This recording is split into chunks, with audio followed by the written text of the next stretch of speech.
What's going on, NBA YouTube world? Late night upload, but y'all be all right. Some of y'all like to surf the internet late at night anyway.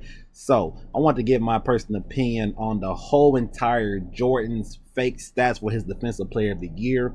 Quite honestly, this doesn't move me. I'm not gonna lie. Not move me as though like, oh my gosh, no, move me more because when looking at stats, especially stats from back then, we have to remind ourselves this. There's some things y'all guys got to remind yourself is. Some of y'all might be young, some of y'all might be older, some of y'all might be around my age or so. We have to remember this. Back in the pretty much anything before a lot of the internet and where you can watch TV everywhere, right before you can watch any NBA games possible, ESPN, ABC, whatever, whoever used to have the NBA games on, before there was a time to where you can go to watch any game possible. You have to remember back then when the NBA started probably up until the 2000s potentially. I'm not 100%, but a lot of people didn't get their NBA fix, which means there were players they didn't get to see unless they was playing as major teams. For example, the Bulls of the late 80s and 90s, a lot of people back then couldn't watch every single Bulls game possible unless you was from Chicago or you had the connection to Chicago. A lot of people had to listen to the only on the radio, and then a lot of people just had to get their information from whatever they put in the newspaper. So when you're working for, especially for that time period, especially for the NBA, when you're working to create these stats and stuff, you kind of want to go crazy with the stats just a tad bit. Now, I don't know why would they do it, but at the same time, I know exactly why they did it. That was kind of backwards, my fault. I said I don't understand why would they, but then at the same time, I know what they were trying to do. Let's think about this. In my personal opinion alone, after research, after seeing new videos of players from the old past, I'm talking about other sports and people in general, videos of them being brought to light, there is no way that you can convince me that Wilt Chamberlain scored 100 points in a single NBA game. You cannot convince me that he actually did that. Why? There was not even a single footage of that. There is no footage. Only thing we have is a picture of Wilt Chamberlain holding up 100 points. What's that? We've seen videos of people running on the court after NBA game that won a championship. We've seen things like that, but we've never seen no one. I'm talking about not a single video, not even a little clip of it, of Wilt Chamberlain scoring 100 points in the game. I think a few years back on Twitter, there was a video showing Wilt Chamberlain in the way he played the game of basketball, where he was hitting hook shots and fadeaways, and we was like, all right, he could have done that 100-point game if this is his bag. His bag is kind of deep, right? That's what people were saying on Twitter. I was like, you know what? That kind of brings a little bit more light into Wilt Chamberlain as a NBA player more than anything, especially for 2K. You know what I'm saying? But we still never got to see any clips of the game of him scoring 100 points. Hell, give me anything that he scored. The years, don't forget, he scored 100 points and he averaged 50. The next year, he averaged 44 points in a game. Where is that? Where is that information at? Where is that at? We haven't seen that. So, in my personal opinion alone, I feel as though the NBA back then would juice the stats up because they needed to get more eyes on the product to make this a very successful business to keep going. You know what I'm saying?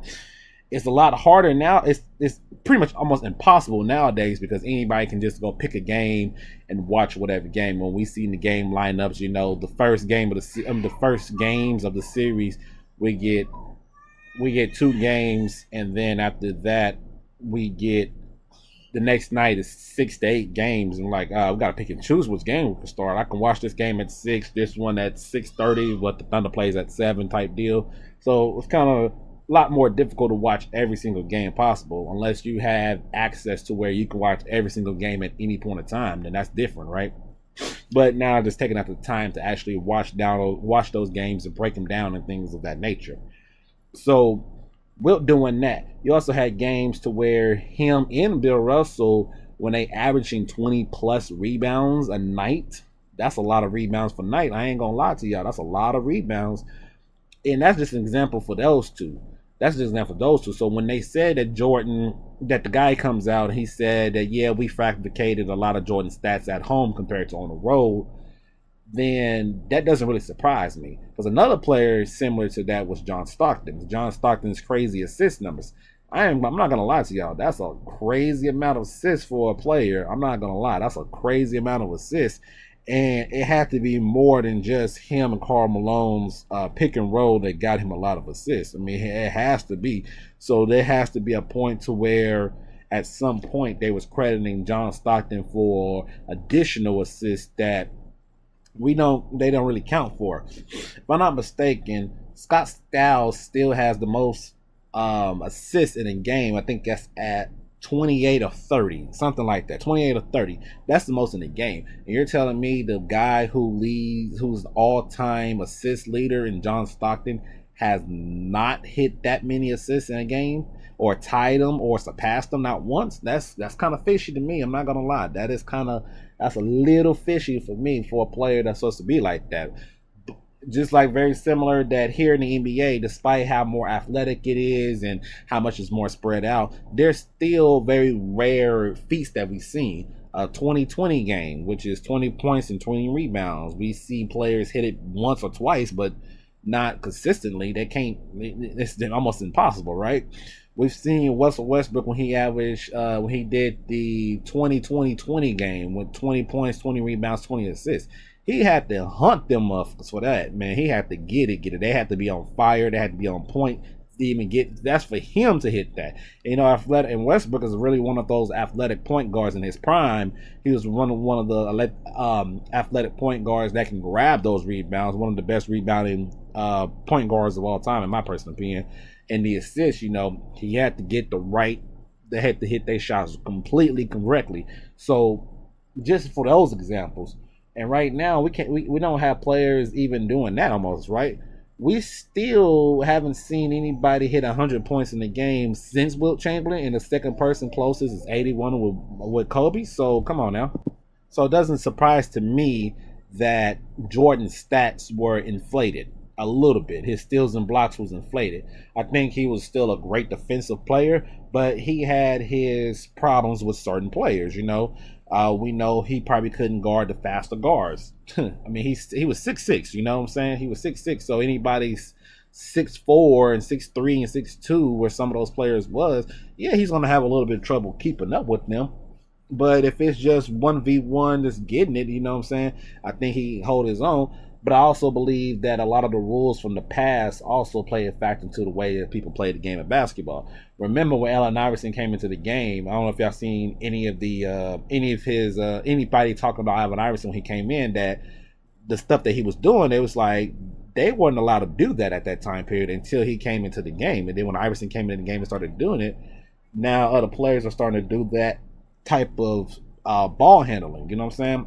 But the focus back on the stats in general, look through NBA history and look at a lot of crazy stats. And are you really surprised that somebody supposedly averaged 50 points a game and 44 points a game, and they're averaging a 25 rebounding games and multiple other stats that's just ridiculous to even think about, like 2K stats. So to me, this doesn't really surprise me. In my personal opinion, just like you've always been told, looking at the box scores is good when you can't watch the game, but don't create your own narrative based off of the box office. If you can, you should go look at the games as much as possible. If you can't watch all 30 NBA teams, as I know I can't, go ahead and just watch your team play against these teams, and then you'll have a better understanding of certain players A, B, C, D, E, F, G, and you can create your own thought process on it.